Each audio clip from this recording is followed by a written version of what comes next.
المشاهدون الكرام، السلام عليكم ورحمة الله تعالى وبركاته. نشرة الأخبار من الفضائية الإريترية، وفيها تنفيذ مشاريع بنية تحتية كبرى في الإقليم الأوسط خلال سنوات الاستغلال. تنظيم مهرجان كلية العلوم بماي نفحي.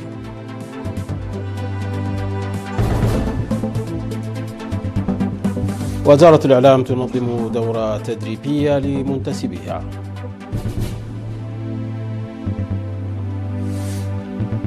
اتفاق بين إسرائيل ولبنان على تنفيذ وقف لإطلاق النار.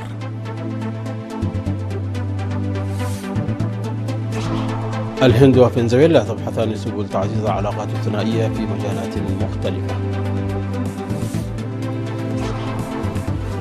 وحريق في فندق بنيو دلهي يودي بحياة 21 شخص بينهم أجانب.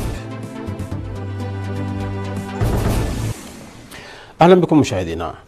أفاد مسؤولو وحدة التنمية العمرانية بالإقليم الأوسط بأن سنوات الاستغلال شهدت تنفيذ مشاريع بنية تحتية وتنموية واسعة أسهمت في تعزيز الخدمات الأساسية وتحسين الظروف المعيشية للمواطنين في مختلف مناطق الإقليم. وأوضح رئيس فرع الطرق الثانوية المهندس مسجنا ستيفانوس أنه تم في مدينة أسمرة صيانة 131 كيلومترا من الطرق بكلفة تجاوزت 286 مليون نقفة، إلى جانب إنشاء 48 كيلومترا من الطرق الإسفلتية الجديدة بكلفة فاقت 279 مليون نقفة. وأضاف أنه تم كذلك إنشاء 24 كيلومتر من الطرق الترابية في مناطق بلزا ودرفو وماي جهوت وغولي بكلفة بلغت 43 مليون نقفة. كما تم استثمار نحو 1.3 مليار نقفة في أعمال البنية التحتية للأراضي المخصصة للمواطنين المقيمين في الداخل والخارج، إضافة إلى إنشاء وصيانة أكثر من 78 ألف متر مربع من ممرات المشاة بكلفة تقارب 30 مليون نقفة. من جانبها أوضح رئيس فرع البنية التحتية الزراعية المهندس أبراهام دانييل أنه تم إنشاء 44 سدا و24 حاجزا مائيا، فضلا عن صيانة 17 سدا لزيادة طاقتها التخزينية. وأسهمت هذه المشاريع في رفع مساحة الأراضي المروية من 232 هكتارا إلى نحو 2000 هكتار. وفي مجال التصميم والرقابة على المباني، أفاد رئيس الفرع المهندس المعماري مسف محاري بأن جهودا كبيرة بذلت في اعتماد المخططات الهندسية وإصدار التراخيص ونقل الملكيات ومنح شهادات السكن وإدارة ومتابعة المشاريع الإنشائية.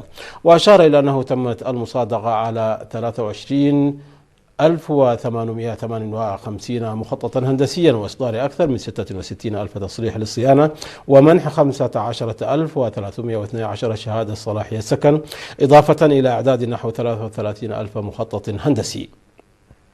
وفي إطار تطوير الخدمات الاجتماعية، شهد الإقليم بناء 41 مدرسة ومستشفيين مجتمعيين و3 مراكز صحية و7 وحدات صحية، ما يعكس حجم الاستثمارات الحكومية الموجهة لتعزيز قطاعات التعليم والصحة والبنية التحتية في الإقليم الأوسط.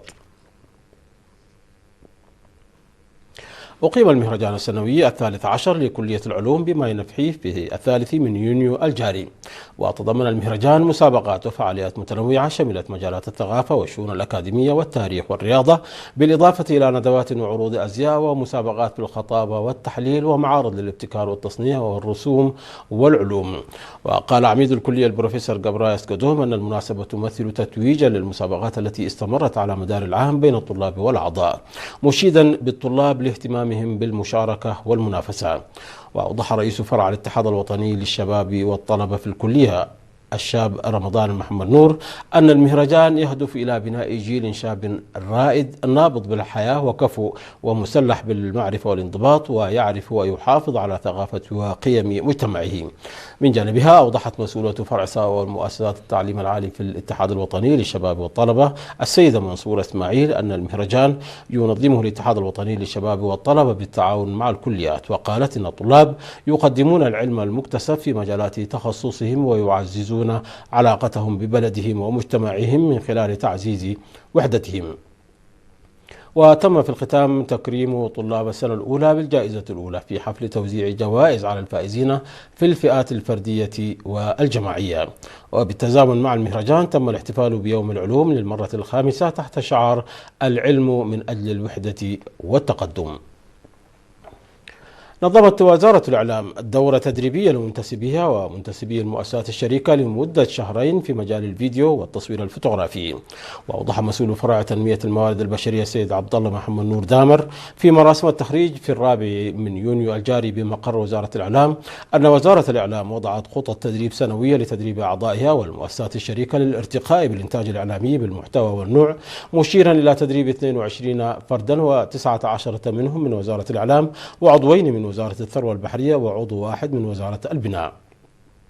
شمل التدريب النظري والتطبيقي أساس التصوير الفوتوغرافي والتصوير المتحرك وتقنيات التصوير الفوتوغرافي الأساسية والتكوين الفوتوغرافي والإضاءة واللون والصوت وبناء قصة من خلال الصورة ومعايير التصوير الجيد.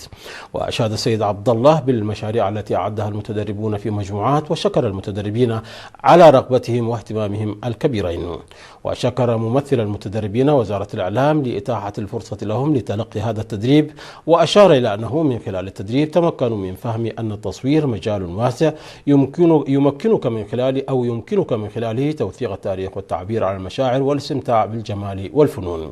وقدم المدير العام لقسم الصحافة السيد سلمون برهيه الشهادات للمتدربين. أحيت الجالية الإريترية في أستراليا ونيوزيلندا وألمانيا الذكرى 35 لاستقلال البلاد تحت شعار صمودنا ضماننا، من خلال فعاليات جماهيرية واسعة شهدت مشاركة كبيرة من المواطنين والضيوف. ففي أستراليا نظمت الجاليات الإريترية في مدن ميلبورن وسيدني وبيرث وبريسبان وأدليالد وهوبارت ولينسيستون احتفالات متنوعة بالمناسبة، فيما أقام الإريتريون المقيمون في نيوزيلندا احتفالا في العاصمة ويلينغتون. وخلال الاحتفال الرئيسي الذي أقيم في مدينة ميلبورن، أكد القنصل العام في أستراليا السيد أندرياس أبراهام أن الاستقلال جاء ثمرة الصمود والتضحيات الجسيمة التي قدمها الشعب الإريتري، مشيرا إلى أن هذه المناسبة الوطنية تمثل فرصة متجددة لاستحضار قيم النضال والوفاء لتضحيات الشهداء، داعيا الجاليات والأسر الإريترية إلى العمل على ترسيخ هذه القيم لدى الأجيال القادمة.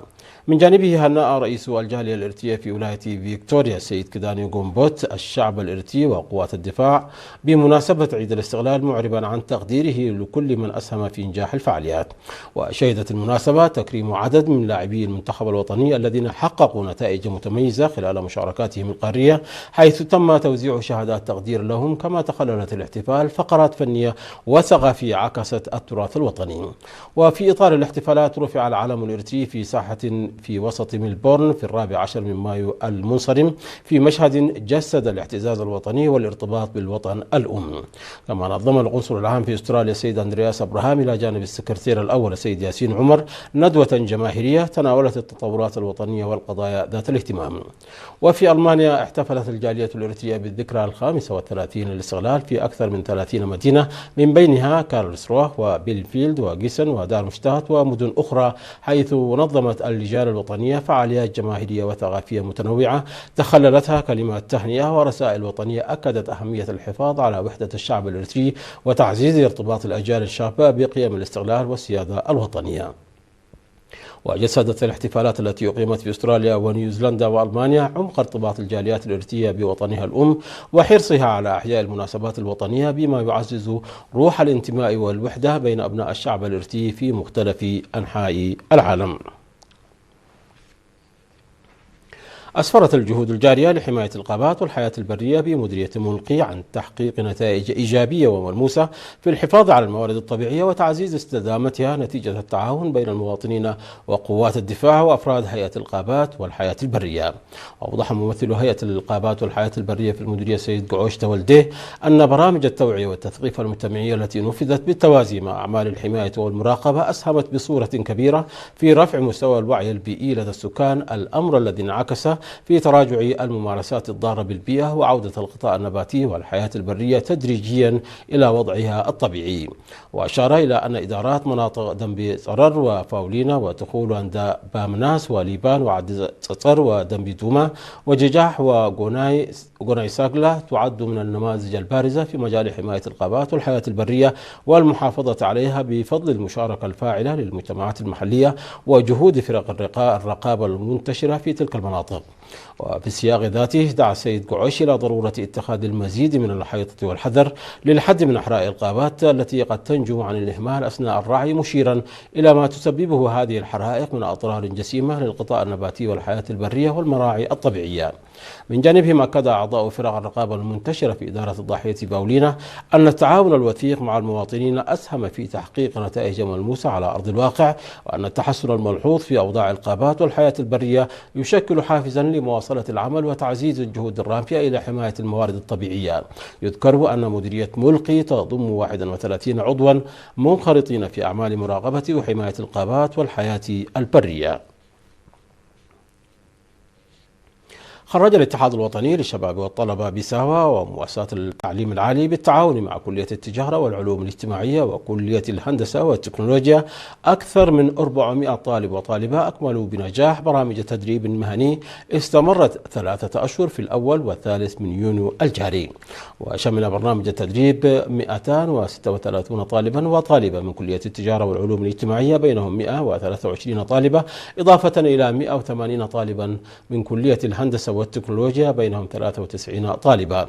وتوزع خريجو كلية التجارة والعلوم الاجتماعية على تخصصات متعددة، حيث تلاقى 37 متدربا تدريبا في لغة الإشارة، و41 في تركيب أنظمة الطاقة الشمسية، و37 في تكنولوجيا الحاسوبة، و21 في الإلكترونيات، و44 في تركيب أطباق الاستقبال الفضائي، فيما تدرب 56 طالبا في مجال التصميم الجرافيكي.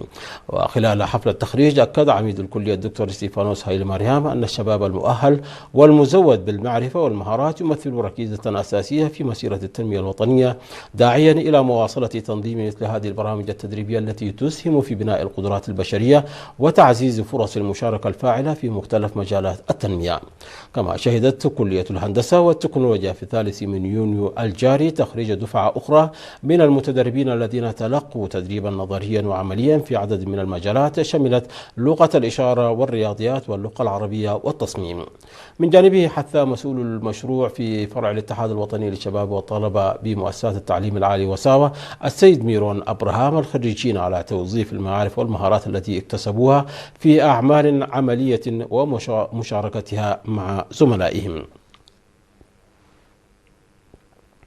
نظمت بإقليم جنوب البحر الأحمر في 2 من يونيو الجاري ندوة حول أهمية وتحديات الذكاء الاصطناعي استهدفت الشباب العامل، وذلك في إطار الجهود الرامية إلى تعزيز الوعي بالتطورات التكنولوجية الحديثة وتمكين الشباب من مواكبتها. وخلال الندوة التي أقيمت بمدينة عصب قدم الخبير في التصميم الرقمي السيد زكرياس تيدروس القادم من ألمانيا عرضا تناول فيه التطورات المتسارعة التي يشهدها مجال الذكاء الاصطناعي ووسائل التواصل الاجتماعي، إضافة إلى الآفاق المستقبلية المتوقعة لهذا القطاع الحيوي. كما استعرض المحاضر الفوائد الاقتصادية والثقافية والسياسية والأمنية المرتبطة بالذكاء الاصطناعي، إلى جانب التحديات والآثار المترتبة على استخداماته المختلفة، مستندا إلى أمثلة وتجارب عملية توضح تأثير هذه التقنية في مختلف مجالات الحياة. وأكد السيد زكرياس تيدروس أهمية انخراط الشباب في مجالات التكنولوجيا الحديثة والذكاء الاصطناعي بما يمكنهم من الإسهام في تطوير مجتمعاتهم ونقل المعرفة إلى أقرانهم، داعيا إلى إيجاد منصات وفرص تتيح للشباب التعرف بصورة أوسع على تطبيقات الذكاء الاصطناعي والاستفادة منها. من جانبهم أعرب المشاركون عن تقديرهم لأهمية الندوة، مطالبين بتنظيم المزيد من البرامج التدريبية والندوات. مشاهدينا، نشرتنا تتواصل من الفضائية الإرتيلية، ولكن بعد فاصل قصير فابقوا معنا.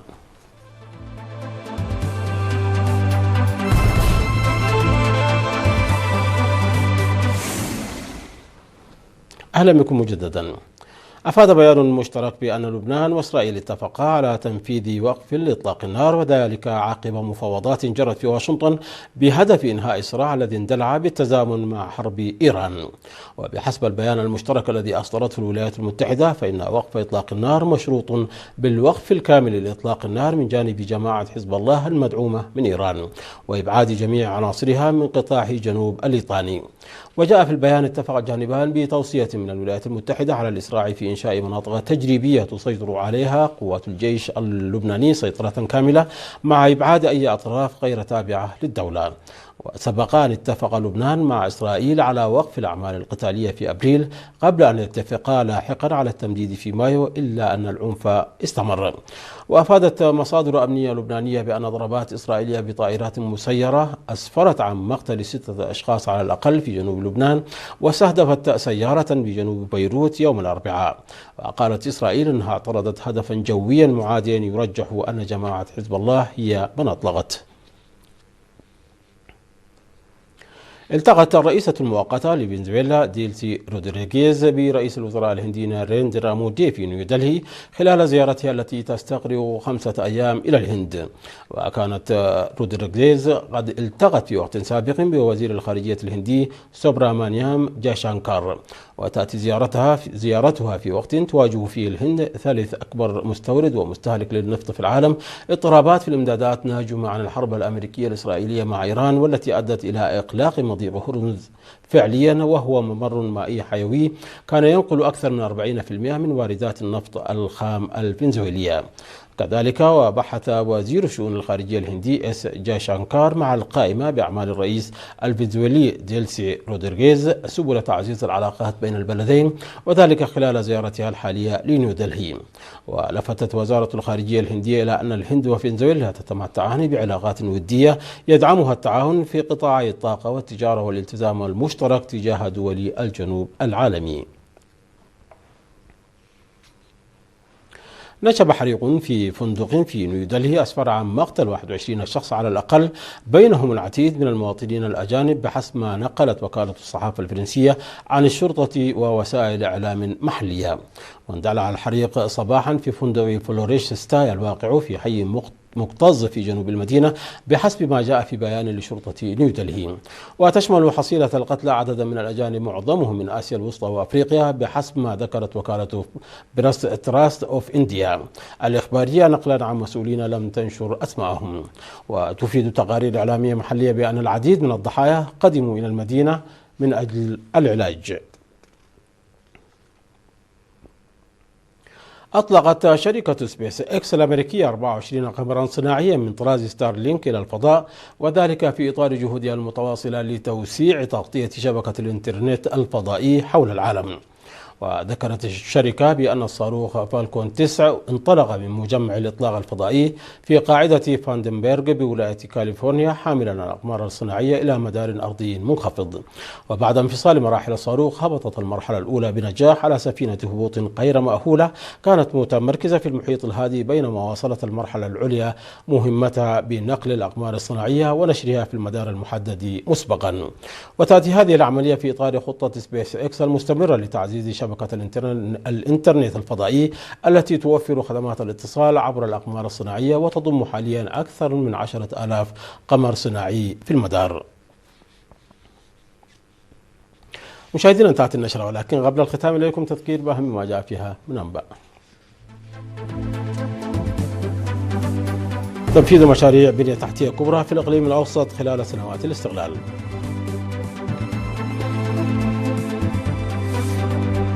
تنظيم مهرجان كلية العلوم بماي نفحي.